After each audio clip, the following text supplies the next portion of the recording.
Hello and welcome. My name is Alan and we are back with more the Bhagavad Gita. So yeah, we are going to be getting into chapter 7, Wisdom from Realization. So yeah, how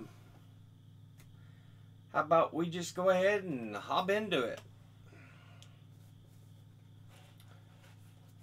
Chapter 7, Wisdom from Realization. In Sanskrit, this chapter is called the Yoga of Wisdom and Realization, or the Yoga of Wisdom from Realization. The term used for wisdom is jnana. For realization, vijnana. There is room for confusion in this terminology, as jnana and vijnana are open to differing interpretations. Both words are from the root word jna, to know, which is related to the Greek word gnosis. The prefix V added to a noun usually intensifies its meaning. So vijnana could mean to know intensely or to a greater degree. In this context, however, jnana is a standard term for the highest kind of knowledge. Not scholarship or book learning, but direct knowledge of God, spiritual wisdom. If we take jnana in this sense, we are not left with an obvious meaning for vijnana, a more intense kind of jnana. Ramakrishna takes vijnana to mean the intimate practical familiarity with God. This ability to carry through in daily affairs with the more abstract understanding that is jnana. Ramakrishna says, one who has merely heard of fire has ajnana, ignorance. One who has seen fire has jnana. But one who has actually built a fire and cooked on it has vijnana. In the chapter, we find ourselves following several traits and sometimes lose the unifying theme, which is knowledge of the supreme reality underlying nature. Eventually, however, we come back to the starting point. Knowledge contrasted with ignorance, transcendent reality, as opposed to the phenomenal world. But to pursue the byways, first, Krishna's two natures are discussed. On the one hand, he has created of himself the elements of all things and make up of the phenomenal world. Beyond this is Krishna's spiritual nature as the transcendent Lord of the universe. Here the Gita is referring to the concept that later became the basis of the Sankhya school of Hindu philosophy. Sankhya recognized two fundamental principles underlying all things. Prakriti, the principle of the mind and matter, and Purusha, the principle of pure spirit. The union of these two eternal, fundamental forces sets in motion the creation of the world as we know it. Their union also shapes and defines all ordinary human experience. In Sankhya, the goal of self-realization is seen as the final freeing of the spirit. Purusha, from its flirtation with mind and matter, Prakriti. Unlike Sankhya, however, in the Gita it is Krishna who is behind both Prakriti and Purusha. In this chapter, Krishna is presented as the creator of the world. His divine nature can be glimpsed in his bewildering and wonderful creation. In much Hindu mythology, it is the god Brahma who takes credit for creating the world.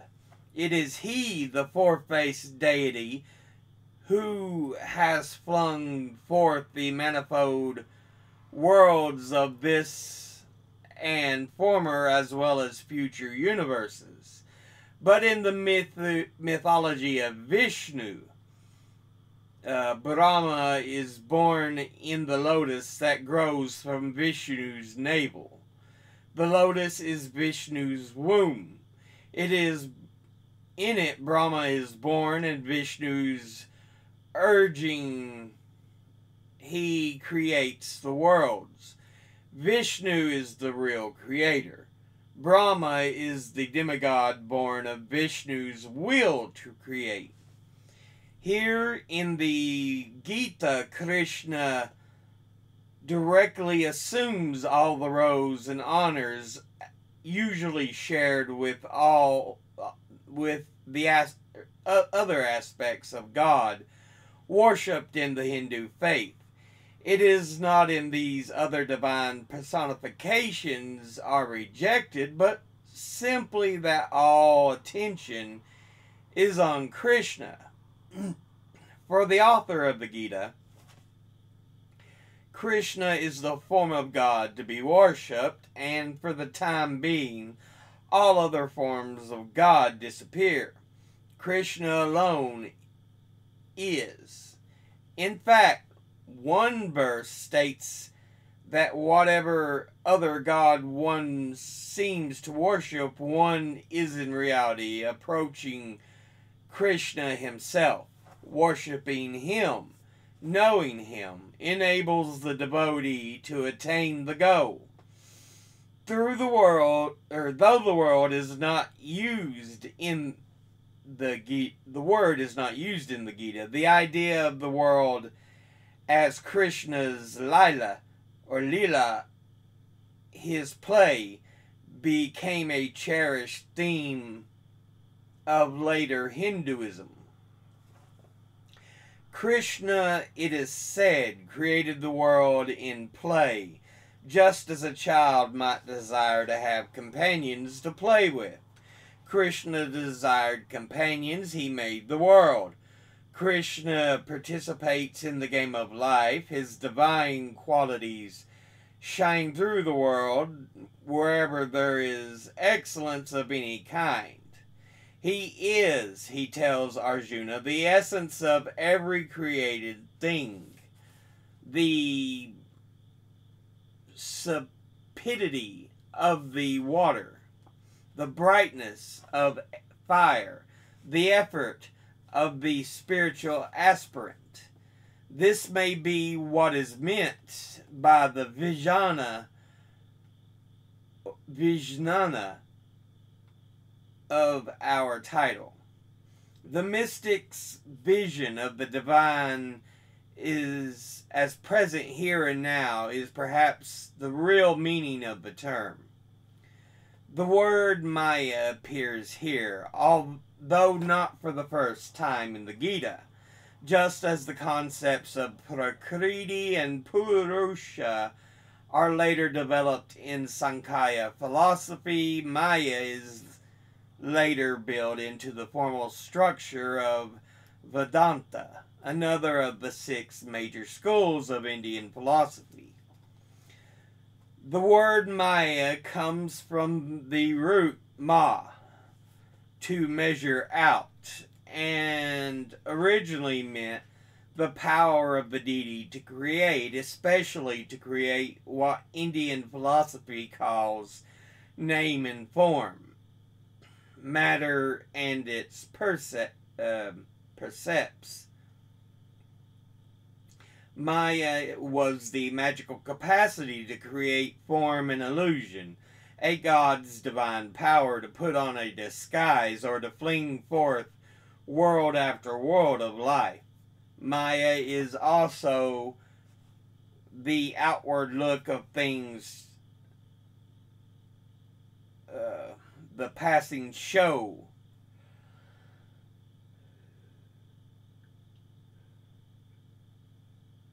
that conceals a mortal being. Maya can be both delightful and dangerous, alluring and yet treacherous. The gunas, the three basic qualities of all created things, swirl within the world of Maya. Crossing over the ocean of Maya is the goal of the wise voyager, and one boat is devotion. In this chapter, the Gita begins to stress the importance of love and devotion, themes that later become dominant. Krishna's true nature is hidden by Maya. The dangers of Maya are not depicted strongly in this chapter, but the delusions, moha, of life in Maya's world are hinted at. They are essentially the life-centered attachments Krishna has been warning against. Moha, which means confusion or delusion, is something like dreaming while awake, living in a dream, the duality of attachment and aversion, love and hate beguiles the mind into this moha swoon right at birth. Knowing Krishna and devotion to him is the way beyond this delusion. Thus, chapter 7 contrasts wisdom, jnana, and vijnana with the delusion, moha, of spiritual ignorance. We find here many seminal ideas that are elaborated in the later philosophies of Sankhya and Vedanta. These concepts of Prakriti, Purusha, and Maya do not originate with the Gita, however. The word Maya appears in the Rig Veda, the most ancient of the Vedas, and Purusha is a recurring theme in the Upanishads. The Gita is a halfway point between spontaneous insights of the Upanishads and the later highly formalized philosophical systems.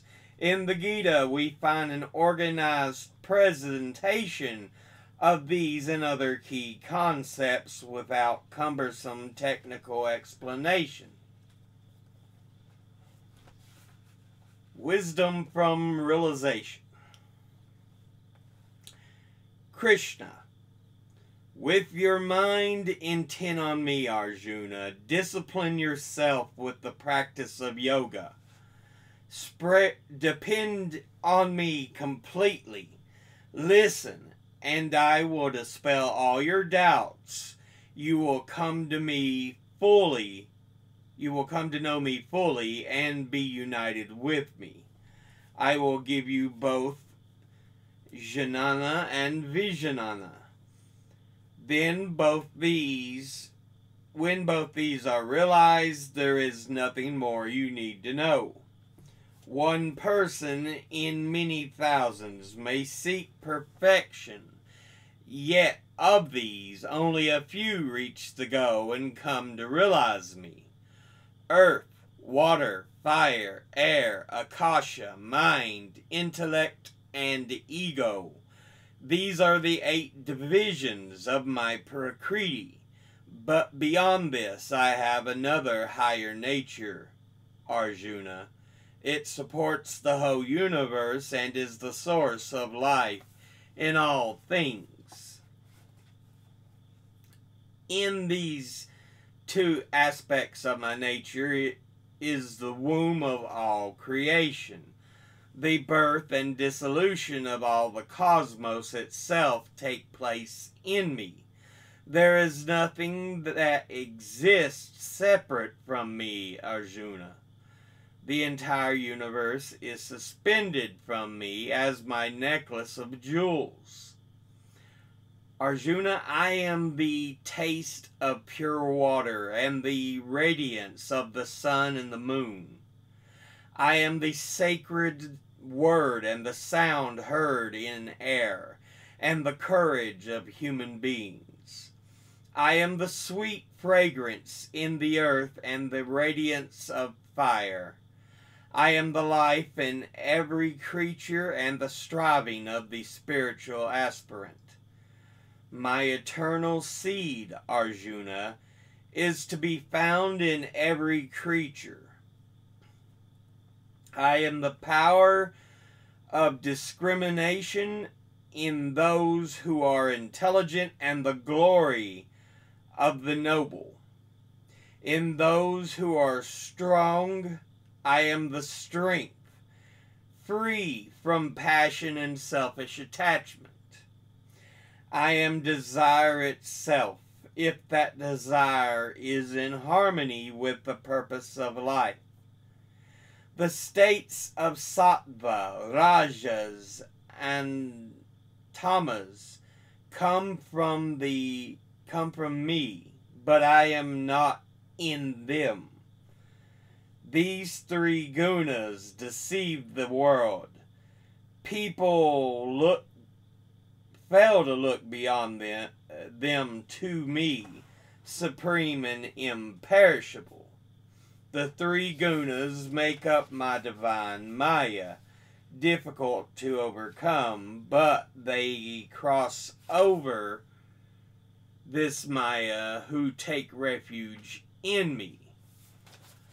Others are deluded by Maya, performing evil deeds. They have no devotion to me. Having lost all discrimination, they follow the way of their lower nature. Good people come to worship me for different reasons. Some come to the spiritual life because of suffering, some in order to understand life. Some come through the desire to achieve life's purpose, and some come who are men and women of wisdom, unwavering in devotion, always united with me. The man or woman of wisdom surpasses all the others. To them, I am the dearest beloved, and they are very dear to me. All those who follow the spiritual path are blessed. But the wise, who are always established in union, for whom there is no higher goal than me, may be regarded as my very self. After many births, the wise seek refuge in me, seeing me everywhere and in everything. Such great souls are very rare. There are others whose discrimination is misled by many desires.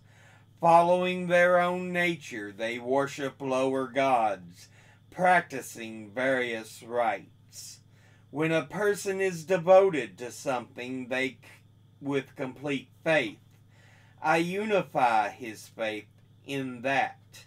Then, when faith is completely unified, one gains the object of devotion. In this way, every desire is fulfilled by me. Those whose understanding is small attain only transient satisfaction. Those who worship the gods go to the gods, but my devotees come to me. Through lack of understanding, people believe that I, the unmanifest, have entered into some form. They fail to realize my true nature, which transcends birth and death. Few see through the veil of Maya. The world, deluded, does not know that I am without birth and changeless. I know everything about the past, the present, and the future, Arjuna, but there is no one who knows me completely. Delusion arises from the duality of attraction and aversion. Arjuna, every creature is deluded by these from birth, but those who have freed themselves from all wrongdoing are firmly established in worship of me. Their actions are pure, and they are free from the delusion caused by the pairs of opposites. Those who take refuge in me, striving for liberation from old age and death, come to know Brahman, the self, and the nature of all action. Those who see me ruling the cosmos, who see me in the Adhibhuta and Ahidaiva and the Adhyajna, are conscious of me even at the time of death. But yeah, that ends that particular chapter. Yeah, so he's explaining, even through the other gods, it is I. I am everything. They are all different aspects of me.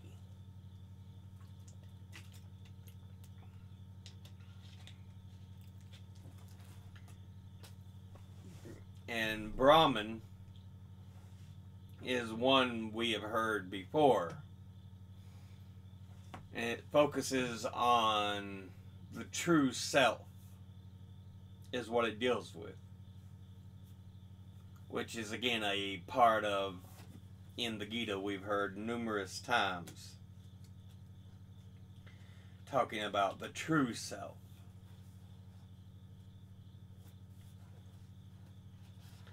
But yeah, this will lead us, the next chapter is the eternal Godhead.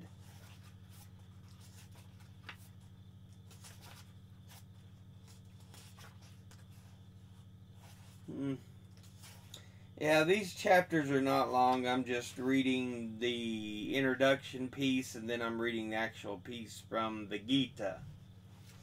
But yeah, the eternal Godhead, the royal path.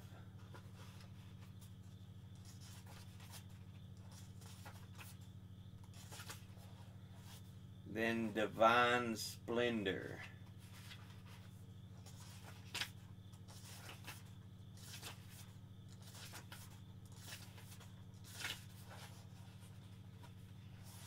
Cosmic vision.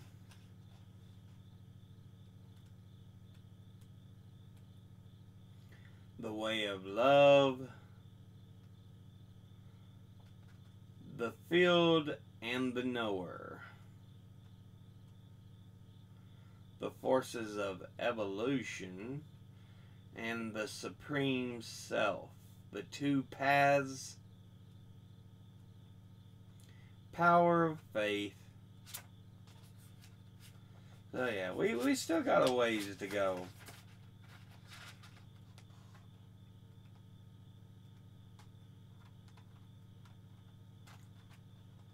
Power of faith, freedom and renunciation.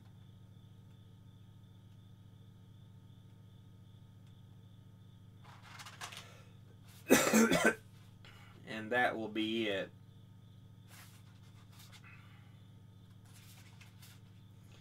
And one of the things we often hear is,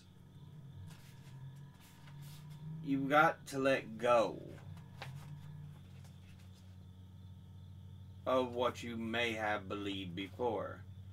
So 18 chapters, we just finished chapter 7, so we're getting pretty far. So there should be a handful more episodes. 11,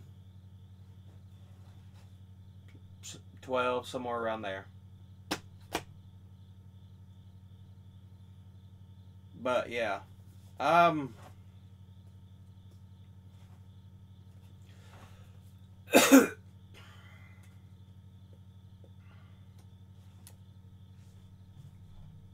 so a lot, Krishna seems to be trying to reach Arjuna with his like, look,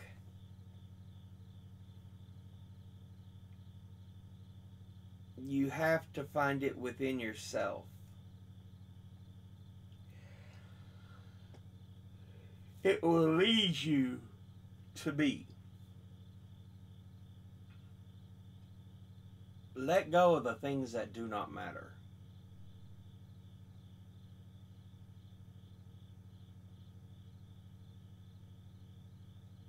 You know, be who you really are.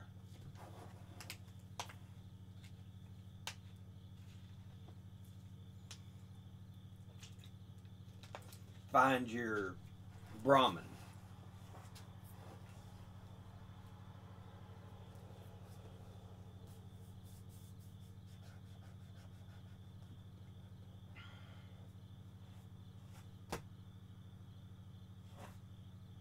So, we're still in a lot of conversation between both Arjuna and Krishna. In how they see things, so.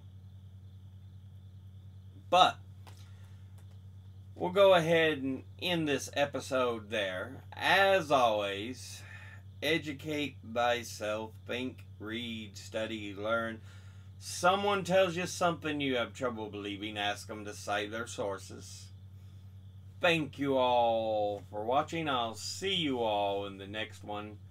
Until then, later.